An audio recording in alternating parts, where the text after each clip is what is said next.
AITA for breaking up with my fiancé because I was asked to leave his son's wedding. I'm 40F engaged to 49M. We have been engaged for almost a year now, but have been together for 7 years. The reasons why we haven't been engaged sooner is that we live in different countries. We both have kids from previous marriages. I have one child, 18F, going to her second year in college, and he has 2 kids, 22F and 20M. I didn't want to uproot my daughter and take her away from her life and friends, and for him moving to my country meant that he won't be around his kids growing up. When I met him, he was legally separated from his ex-wife, but the divorce was finalized 3 years ago. For the past 7 years, we have had a very strong relationship. I love my fiancé, and I know he loves me even more.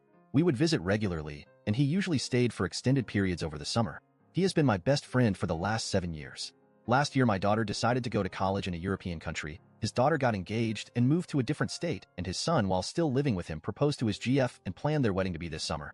Last summer, we talked about finally getting together, and we both decided that I will be moving to his country. And for me, it was the leap of faith to leave everything behind and be with him somewhere where I don't know anyone or anything, but he was worth it. Last summer, he was staying with me for 5 weeks. We invited his kids for the first time to stay for 2 weeks with us. I did my best to make them feel welcome, basically did nothing other than entertaining them.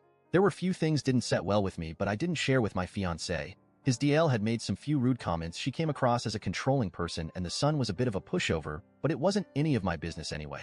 During their visit, his son and Dill invited me to their wedding this summer, and I accepted their invite just out of courtesy tbh.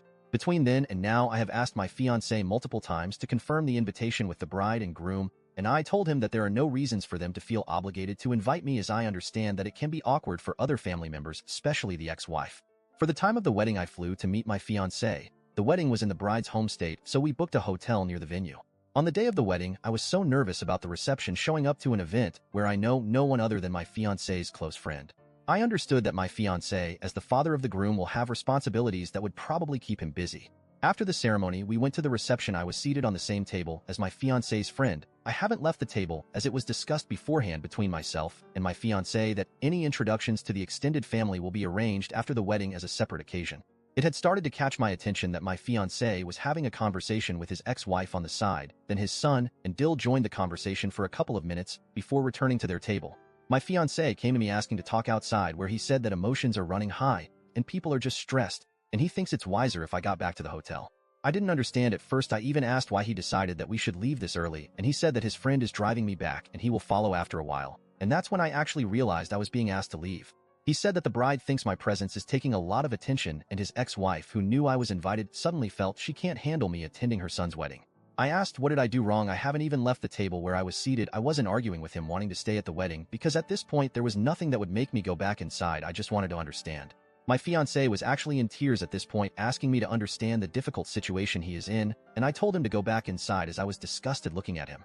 His friend came out, asked my fiancé to go back inside, and he took me to the hotel, where I asked him to wait in the lobby for me as I was packing my things to move to a different hotel. After the wedding, my fiancé called me, and I agreed to meet him, just to tell him that we were done and I'm going back home the next day. He was very emotional, asking me to stay and to try to work things out, but I was so angry for being humiliated and for him not standing up for me. I did leave the next day, and it was the most miserable flight I have ever taken. Few days after, my fiancé was at my door. I let him in, and we did talk. He begged me for another chance, saying he would do anything. I was still angry, but I had it in me to tell him that I will think about it. Next morning, I sat him down and I told him that I was willing to give our relationship another chance, but I have certain conditions, and he immediately said he would do anything. My first condition was that he will be the one moving to my country, and that his son and Dill will never be welcome in my home again. He can contact them and visit as much as he wants, but not in my home or in presence. He told he was expecting my first condition, but the second one seems very cruel, and he is heartbroken that I want to punish him in such way, and I should be more forgiving towards the kids as they are just so young. I'm not trying to punish him, I'm just refusing to have anything to do with people that deliberately insulted me, while I have been nothing but respectful and accommodating to them. Edit. Okay, living on the other side of the hemisphere. Woke up to find so many replies. I tried to read as much as I can, and I think to clear some details that had been mentioned a lot.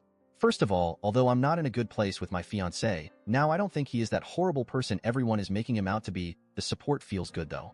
One of things that we bonded over for all of these years is our unconditional love for our kids. I was widowed when my daughter was 6 years old, and she has been my #1 priority ever since, and that was one of the reasons he was doing most of traveling to see us. I know for a fact that he was not cheating or keeping me as mistress. He was so open about our relationship, even posting about us on his social media.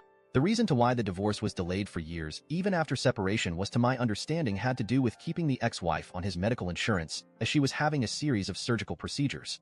I didn't get to meet extended family before, as they didn't all live in the same state, and traveling to see cousins or distant relatives wasn't a priority to us with the already limited time that we had together.